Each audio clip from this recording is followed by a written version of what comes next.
Olá pessoal, você conhece alguém que ronca? O seu parceiro ou parceira ao seu lado está roncando à noite? Além de ser um problema social ou familiar, também é um problema de saúde. Não há dúvida que a noite, que o sono foi feito para ser bem repousante. Aquela pessoa que acorda cansado, aquela pessoa que acorda com indisposição, com irritabilidade, também vai ter uma queda na qualidade de rendimento profissional, vai ter uma queda na sua capacidade de aprendizado, pode denotar que não está dormindo bem à noite, não está alcançando os níveis reparadores de sono.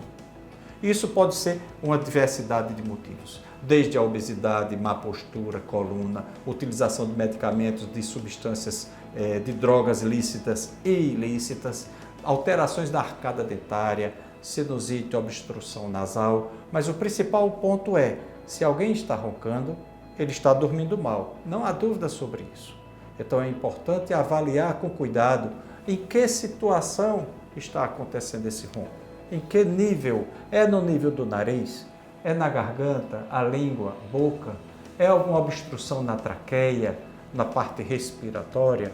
Então, avaliar com cuidado, investigar o que está acontecendo, ver se aquela pessoa, além de roncar, está tendo a apneia, porque a apneia é a interrupção brusca da respiração. É como se diz, está sufocando.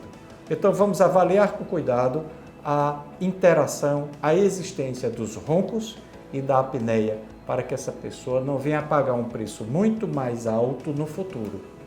Curta, comente e compartilhe o nosso canal. E até a próxima visita.